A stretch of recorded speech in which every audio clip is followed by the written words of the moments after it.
Klaus's notorious statement: "You'll own nothing and you'll be happy." Any thoughts on Davos's vision for our future? It's a dystopian vision if I've ever heard one. We don't have a resource problem. We have a systems and technology problem. There are asteroids in the asteroid belt that have more iron than has ever been found on Earth sitting there, or gold or other materials. We have the capacity as a species to harness geothermal energy, enough of it to power all of society for millennia. We can live in the sea in seastead.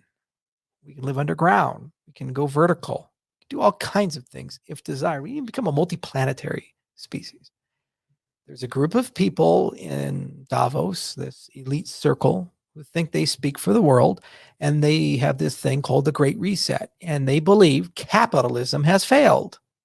And we now need to replace it with some version of democratic socialism, which effectively means property rights have to be thrown away. It effectively means because of global existential problems like global warming, we cannot as individuals be trusted with liberty and freedom. Our betters, the royals, the dictators, the presidents, the political systems, the political class, they have to solve our problems. This is neo-communism. It's what it is. It's all rolled up. They change the vocabulary. They change all these other things. And they promise a utopia, but not a single damn one of them can take a step back and clearly articulate and explain to me how they overcame the problem that the minute that you install a government so powerful that it's in control of all the property rights, that government won't become co-opted, corrupt, and totalitarian, because it's never not happened every time they've tried it. Now, we have systems with cryptocurrencies that don't have leaders. If Cardano can up-to-date itself without leadership, that is a good indication you can do that for governments and companies. Great.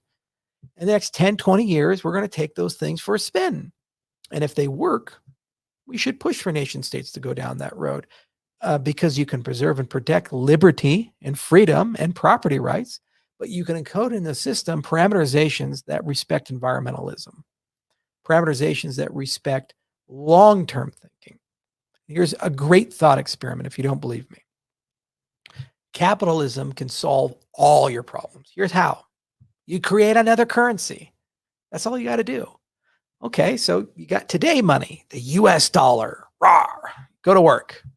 Make $10 an hour, $20 an hour, $30 an hour, $40 an hour. Pick your number, $400 an hour. You're a great lawyer. $1,000 an hour. You're a partner. Rah. All right, you're making the money. Okay. You are short-term focused. Get as much of this currency as possible, any means necessary.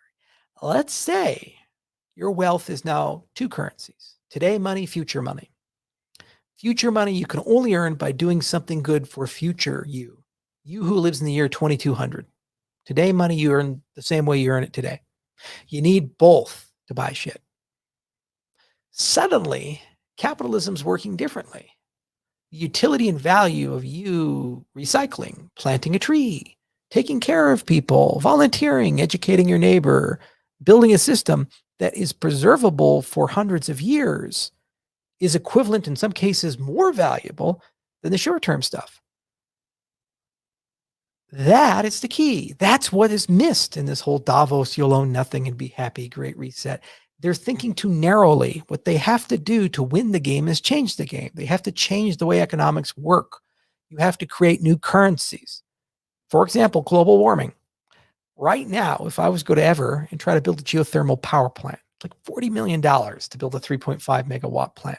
It's too expensive on the CapEx, even though it lasts 100 years. And the operational expense is like $300,000 per year. It's so cheap to run those damn things, but it's too expensive to build today. But what if instead of just selling power, it also produces some sort of carbon credit that I can sell? And you sum the two together, and now I make more money than the coal guys and all the other guys. It's the most profitable power plant around.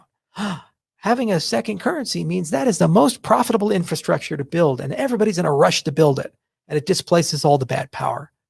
It's just that simple. Capitalism is an optimization engine. However you parameterized it, it is going to optimize and look for those local and absolute maximum minima and optimize accordingly. Minimize cost, maximize return.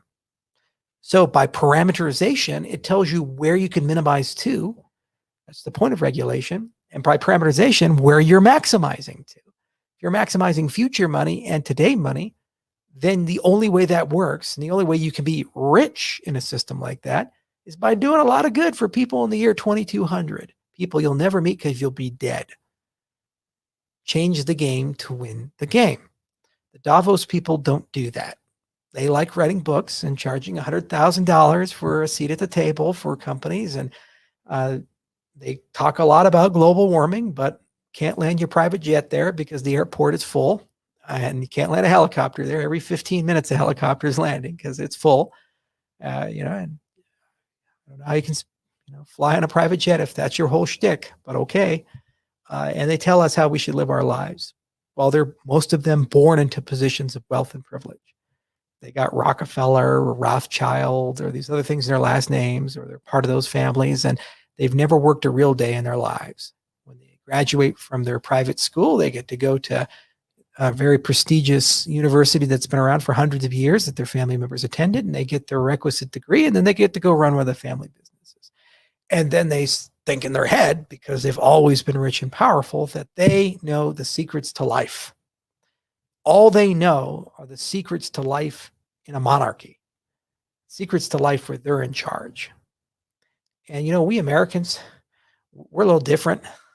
We were born with the whole idea that we don't like kings and queens and royalty. We kind of fought a little bit of a revolutionary war over that thing. And we're pretty scrappy, and we didn't give in. We didn't give up. It's built into our DNA. We don't like control. We don't like these hierarchies that tell us how to think and what to do. You can't even get people in America to wear a damn mask. Okay. You could tell them aliens are invading. Half in America would say, so what? I don't care. Get off my land. That's just how we look at the world. So I think we're uniquely well positioned to think about things a little differently. And I hope that mentality and that thought process can be used to implement these new types of economic systems. And ultimately, I think that's the way of solving the problems, not this Davos dystopian neo-communism that they want to inflict on that. But I'm a libertarian, so one man's communism is another man's democratic socialism. And if you're like those millionaires and billionaires, as Bernie Sanders would say, you're well more than welcome to drink from that cup. It's a free country.